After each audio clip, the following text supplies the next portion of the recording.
Nataka niwahakikishie nyie ni watu muhimu, nyie ni kama kiungo muhimu cha chumvi katika mboga. Na swala la ulinzi na usalama linaanzia kwa wenyeviti wa serikali za mitaa. Tumekusanyika hapa kwa sababu tu ya kukumbushana. Mkuu wa wilaya anafahamu iko ile aya inayosema fadhakiri. Kumbushaneni, kwa kuwa ukumbusho huwafaa wenye kuamini. Kwa sababu tukikaa bila kukumbushana tutasahau majukumu yetu. Kwa hiyo nikasema nije hapa niongee na nyinyi machache ya kuwakumbusha. Kuwakumbusha nyinyi ni nani, nyinyi mna wajibu gani, nyinyi mna umuhimu gani, mkifanya kazi zenu vizuri kuna faida gani, mkifanya kazi zenu kwa ubabaishaji kutakuwa na madhara gani. Kwa hiyo hayo ndiyo ambayo yamenifanya kuja kuzungumza na nyinyi. Kwa hiyo wenyeviti wa mitaa, nataka tuje kukagua, na nitakuja siku moja tunakupigia simu tu, bana mwenyekiti, mkuu wa mkoa na kamati ya usalama ya mkoa imekuja hapa inataka kukagua daftari lako la wakazi. Sasa ole wako na wewe usiwe na daftari la wakazi, maana utakuwa hujasikiliza maagizo ya mkuu wa mkoa na kamati yake ya usalama ya mkoa. Daftari ya wakazi ni lazima ihuishwe kila baada ya muda mfupi, hata kila baada ya miezi mitatu, ili ujue wakazi wangu ni wakina nani. Lakini pia maeneo hatarishi ni yapi katika maeneo yako, ili serikali pia tuweke mkazo wa operesheni kubwa katika maeneo hayo. Lakini pia kila mwenyekiti atasaini tamko la uwajibikaji. Tutafanya tathmini baada ya miezi mitatu.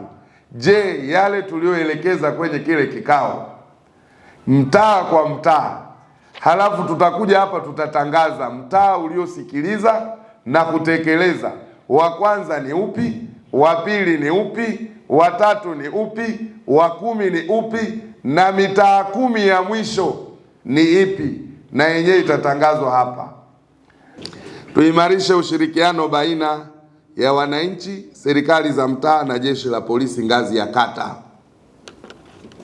Kwa hiyo mapolisi kata na wenyewe wanatakiwa watembee huko na waandike ripoti iende kwa OCD, ili hawa wanajua hali ya usalama kwenye mitaa.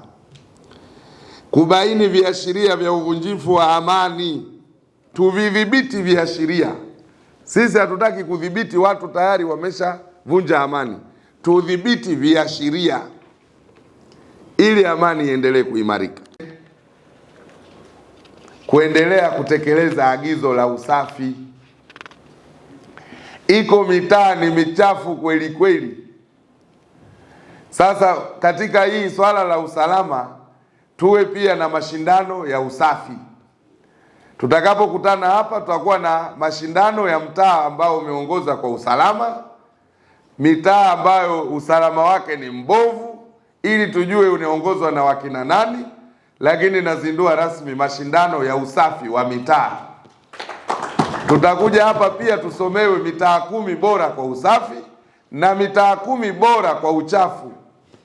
Waagiza kutembea mtaa kwa mtaa, kuzingatia yale masharti, kama wana vyoo, kama wana nini, kama kwenye maeneo ya biashara hakuna ustaarabu wa maji na nini, hatua zichukuliwe ili tusije kupata kipindupindu.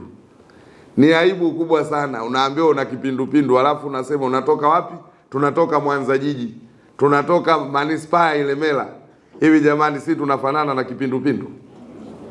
Si tuko mjini kabisa hapa, kipindupindu cha nini?